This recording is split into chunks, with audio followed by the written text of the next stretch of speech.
Me räägime väga palju erinevatest fungitsiididest, mis on mingi toimaine või toote efektiivsus, kuidas ta täpselt toimib, millal saabub veekindlus ja nii edasi.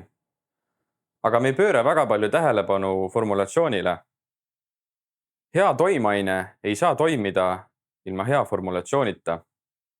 Aga mis on hea formulatsioon? Hea formulatsioon eelkõige võimendab toimaine efektiivsust, teda on parem käidelda ja kaitseb ka keskkonda. Hea formulatsioon on ka sihipärase ja eesmärgistatud taimekaitse aluseks. Formulatsiooni põhikomponentideks ongi toimaine, siis on seal pindaktiivsed ained, näiteks ka vahtu vähendavad ained ja palju muud. Aga mis teeb formulatsioonist formulatsiooni, on just need lisaained, mis sinna sisse segatakse.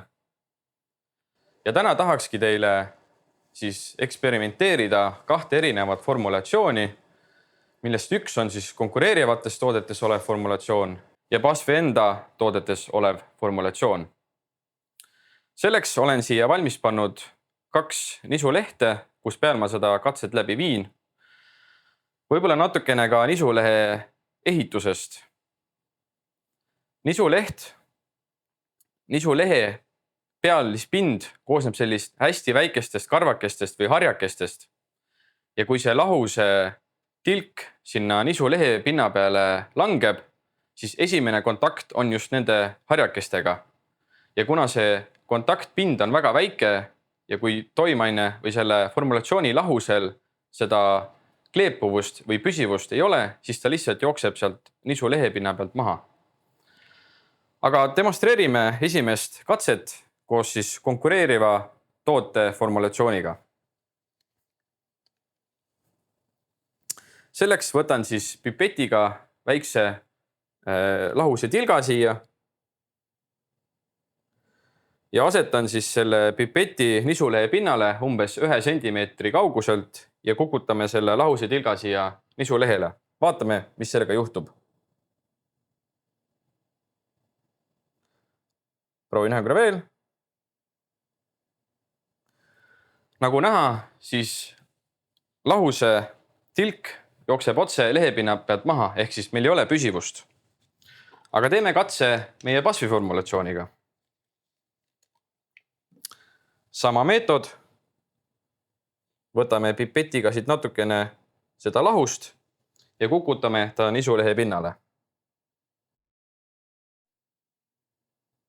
Ja nagu näha, siis see tilk jääb siia lehepinna peale püsima, meil on olemas püsivus ja ta vaikselt hakkab siit nisulehe pinnalt allapoole voolama.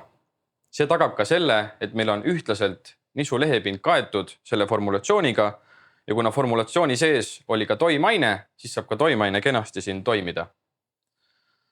Aga nagu öeldakse, et oma silm on kuningas, siis et seda katvust siin paremini näha, me peame korra kustutama tuled ja näitama UV-lambiga siia lehepinna peale. Esimese konkureeriva formulatsiooni variandi ja nagu näha, siis siin lehepinna peal ei peegeldu mitte mingisugust valgust. Ehk siis see toimaine või see formulatsiooni lahuse tilk on siit lehe pealt maha rullunud ja see ei ole siia lehepinnale külge jäänud. Aga kui me vaatame meie enda BASF-i formulatsiooni varianti, siis on näha, et see lahuse tilk on endiselt siin lehepinna peal. See näitab, et meil on olemas lehepinna peal ka see katvus. Ja kuna formulatsiooni sees on toimaine, siis saab ka toimaine ilusti hakata lehe peal töötama. Niisiis, mõelge läbi, kui te hakkate ostma endale fungitsiide. BASF-il on olemas kõige uusim toimaine Revisol.